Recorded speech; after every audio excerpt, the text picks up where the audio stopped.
So I'm Brandon Ramirez. A lot of this is informed by my learnings and experience from leading research at The Graph. And for a little context, like early on in our company's life, we had a lot of conviction that solving querying for blockchain was an important problem to solve. And we had strong conviction that it should be decentralized in line with the vision of Web3. But aside from that, we didn't really have an idea at the outset for how we would get there. But we did have some skills on the team that I think were well suited to the project. For like my own experience, I have about a decade working in tech on data intensive products. I have a degree in electrical engineering and control systems, which I'll get to later, how that's becoming relevant in the blockchain space, and studied a little bit of economics. But you'll see there's a lot of stuff that I'm not an expert in. Like I took microecon in college, but I didn't do grad school for that. I'm not a cryptographer. And I think that's something that all of us deal with coming into this space, is kind of drinking from the fire hose of like the interdisciplinary nature of what we're doing. So this was like an example, an email that I got shortly after we fundraised from like an analyst at one of our investors trying to be helpful. And he's just talking about like, how we can cut down on like modular exponentiations, on bulletproofs by removing some of the blinding vectors and getting like the performance criteria better. And so like this was kind of this like oh shit moment of like, man, we're drinking from the fire hose in a lot of domains that maybe no one person can be deep in all of them. And furthermore, right away looking at other projects, there's all these decision points that people kind of throw at you, and like hundreds and hundreds of different decision points. And it can be overwhelming to be like kind of hit in the face with all these different decision points, without a framework for really tackling them. So that's a lot for a 20-minute talk. So my goals are going to be a little bit more modest than trying to answer all these questions for you. First and foremost, what I'd like to do is grow your anti-library. So I don't know if you guys are familiar with that concept, but it's basically this idea that what you don't know is actually in many contexts more valuable than what you do know, right? It's kind of this index that you have of like when you're presented with a certain problem, knowing the right tool to reach for. I'd like to advocate a process for designing, for doing mechanism design at layer 2 and kind of managing the complexity of this vast toolkit that's at our disposal. And I'd like to share some tactics and considerations along the way that I think make the process work better. So a quick recap of what I mean when I say building at layer 2. We're specifically focused on the service layer, so not the scaling layer at layer 2. And so a lot of the protocols in that layer kind of have some commonalities. Having service providers and consumers interacting in some form of marketplace, and the goal is to get that service to operate in a trust minimized fashion. And there's some nice benefits for working at layer 2. So there's things I won't talk about in this talk because we kind of benefit from some of the properties of building on layer 1. So we inherit security is probably the most important one. This allows layer 2 services and protocols to prioritize performance. Another really important one is that we inherit logical centralization. So like a challenge for a lot of layer 1 projects is like, how are you going to bootstrap the network? How do you, build the P2P networking layer? The nice thing about being at layer 2 is like we already have this logically centralized layer where we can put registries, we can do service discovery, stuff like that. So I guess I did touch on it, but that's kind of stuff that we sort of get for free at layer 2. So starting with the toolkit, this is by no means comprehensive, but I came up with a set of categories for like the different tools that are at our disposal. And they branch out and they quickly become pretty overwhelming. And so this one's kind of for the YouTubers. Like my hope is that, people will screen grab this, come back to it, use it as a jumping off point for their own research. One thing I'll mention here also is like, a decision point that a lot of technology leaders are faced with, regularly is kind of this build or buy decision. And I think in crypto, we sort of have this kind of like an invent or like black box decision, right? Like there's a ton of complexity. We're building on a platform that's still shifting really quickly. So like I would identify the mechanisms that are like the most core to the value that your protocol is delivering, and then like really piggyback on like the great work that other teams are doing in the space, So like if you're not a sidechain, project, like don't try and do that research for yourself. Like if you're not a governance project, like, work with the teams in the space that are focusing full time on, those problems. And I hope to convince you during this talk that those are actually like pretty deep problems that are worth containing that complexity. So there's a lot of theory behind this toolkit as well. From academia, and as I said before, it's a very cross-disciplinary domain.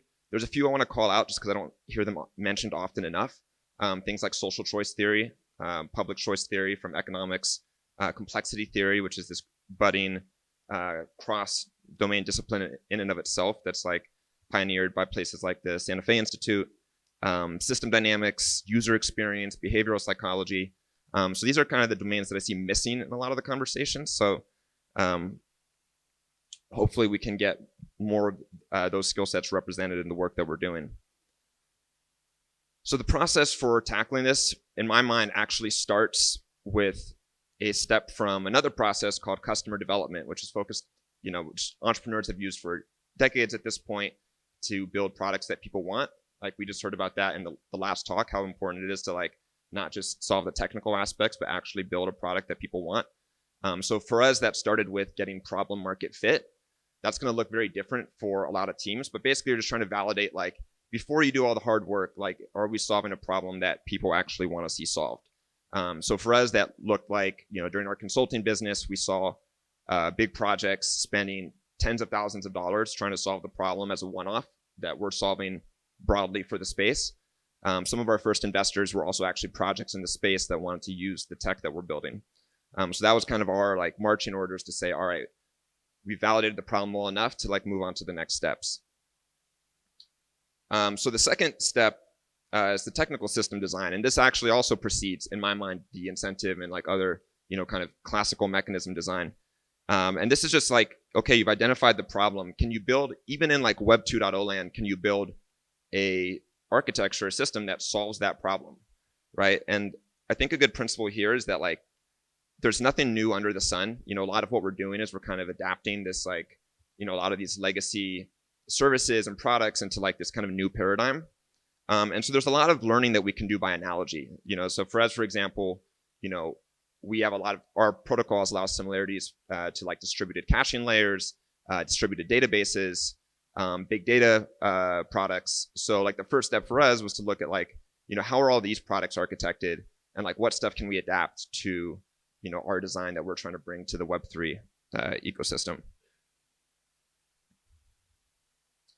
So once you have your first pass of the technical design, the next step is to actually start doing the qualitative steps of the mechanism design. So I separated into two parts, qualitative and quantitative, and you'll hopefully become obvious why in a sec.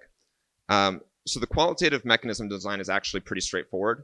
The very first thing you want to do is you want to look at the technical system architecture that you've come up with and identify what are all the key roles and behaviors that are required to make this system architecture function, right? Like, people aren't just going to show up and run nodes for the hell of it. Like, figure out, okay, for every piece of infrastructure in your stack, like who's going to do what and why. And you'll find, as we did, that once you identify those primary incentive mechanisms, there's all these secondary incentive mechanisms that fall out of that like make the primary ones efficient. So like a great example would be like if you, have a marketplace, as your primary mechanism, you might have these like auxiliary mechanisms like curation markets that help make that primary mechanism more efficient. And there's all sorts of like common actors now that are becoming sort of standard players in a lot of these protocol designs. So you can kind of look into these later at your leisure. So this is a stripped down version of the toolkit we looked at earlier. I'm not going to dive too much into any of these right now, but these are the ones that are kind of more related specifically to like incentive mechanisms, a lot of market mechanisms here, micropayment solutions, different token distribution mechanisms. Kind of dovetailing off the last talk again, was talking about like user experience and like how important that is. I would actually consider that like a core part of the mechanism design process as well. I think one of the fallacies like of a lot of projects early in this space was kind of just this assumption that if we apply a token incentive to something that like people will just do it, right? Like this idea that like, okay, like we're going to invent a TCR and like there's some like micro incentive for participating and people are going to just sit at their computer all day just like voting on TCRs. And I think that it ignores a lot of research in like behavioral psychology that's been kind of developed in like the user experience space over the last couple decades. So this is a model I like a lot. This is called the Fogg behavioral model, and basically it says that a new behavior is the product of the user's motivation to engage in that behavior times their ability to carry out that behavior combined with a trigger to instigate that behavior. And I think a lot of projects tend to focus too much on motivation and not enough on like the abilities and the triggers to do the behaviors that you want them to engage in. Another really useful tool for kind of getting like the qualitative sense of how your system works is this tool from System Dynamics. It's a diagramming tool called causal loop diagrams. And it's a pretty simple visual language. Basically what you're identifying is for like different properties or variables in your system, what kind of causal relationships do they have? So like here we're not looking at actors, but like this is an example based on Maker that like as the stability fee increases, we would expect to see actually this is I think mislabeled, but we'd expect to see like less ETH locked in CDPs, which is going to have the when you have more ETH locked in CDPs, you're minting more DAI, which is going to have an inverse causation with the price of DAI. And then the Maker DAO is going to look at the price of DAI and they're going to change the stability fee. And so this is like one example of like a feedback loop, but these things get like really complex. My recommendation is to try and like really reduce until you get to like the core primitives. Another thing to do here is when you identify a loop, count the amount of inverse causations. And that's an indicator if this is going to be a balancing or a reinforcing loop. And so like a reinforcing loop example would be like a speaker that's just like feeding into a microphone and like giving you runaway feedback, or like so that's one that goes to infinity. There's also runaway loops that go to zero. So like an ecological system that's out of balance where like a predator consumes all the prey in that ecosystem and then population just goes to zero. What we generally want are systems that are in equilibrium. And so we're generally looking for balancing loops. And I'm going to talk about this a little more later in the quantitative design. This is another tool that I'm actually really excited about. This is a tool called Machinations.io. This is developed by some PhD students that were focused on enabling video game economy designers. So like things like World of Warcraft and StarCraft and even like board games like Monopoly. They came up with a visual language for designing these systems. And it's heavily influenced by system dynamics as well. So you have these like stocks, which are like the circles. You see how resources flow through the system. The triangle is like a source. You have the inverted triangle, which is a sink. So that's like where minting and burning happens. And you have like control signals as well, which are like the dotted lines. And this visual language is Turing complete, which means you can actually express like any arbitrary like mechanism design system or complex system using this language. Although it does become like kind of unergonomic, if you're trying to get too complex with it. All right, so that's the end of the qualitative step, but I want to make a note here that this is one of the most important steps to iterate. So the first time we did the technical system design, we were really just focused on making sure that it worked. Now that you've identified all the incentives that are required to make that sustainable, you need to rehash the technical design to like make sure that you can actually implement those incentives. So the analogy I like to use here is that of like commodities exchanges. They play this really important role that like they let you trade futures on like bushels of wheat, for example, without really caring if it came from like Nebraska or Tennessee, right? They kind of standardize the interface for what we're consuming, and like that's the standardization is like a core part of like what makes this work. Another important part is like determinism, fault attribution, and verifiability. But put more succinctly, you want to be able to tell who did what when. And there's all sorts of tools for doing this. Some of these were on the toolkit earlier, but I want to hopefully leave time for questions, so we're going to move through it pretty quick. But there are challenges here as well that you need to pay attention to. Some things can't be made deterministic, right? Especially in an asynchronous network where you don't want to privilege any user over another user. You have things like speaker listener fault equivalence. You have subjectivity. So you have to pay attention to the fact that like maybe not everything that you think you want to incentivize is going to be possible to incentivize in your mechanism design. All right, so moving on to the quantitative part. So once you've identified these mechanisms, like let's say you're using a bonding curve or using some minimum staking amount for like a work token model, like you still need to decide like what those numbers actually are, right? Like if you have a curation reward, like what's that reward? What's the inflation rate going to be? So I kind of call all this parameter tuning. And there's a bunch of different approaches here, some which I think are a lot stronger than others. Broadly, I divide them into open loop versus closed loop control. And to build an intuition for what open loop control is, it's a type of control theory that's really useful when you have a strong model of how your system works. So an example would be like firing a cannon, right? Like It's basically a two-body system.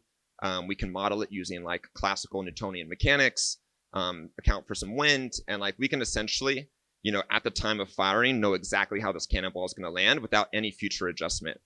Compare that to like a thermostat, which is constantly measuring the temperature against like the target temperature, using the error and feeding that back into the control signal to decide whether or not it should be running the furnace. And that allows it to account for a lot of uncertainty, like the temperature outside, like the size of your home, whether the windows are open or not, things that would be intractable to model ahead of time. And that's something we can take advantage of in crypto land because we're dealing with a lot of uncertainty. So the more we can build these kind of loops and balancing mechanisms into our protocol design, like the better we can make our protocols robust against the uncertainty like in our ecosystem. So within the quantitative space, there's analytical methods and numerical methods. I'm not going to touch too much on these, but to say that this is kind of like the realm of classical mechanism design, microeconomics, game theory.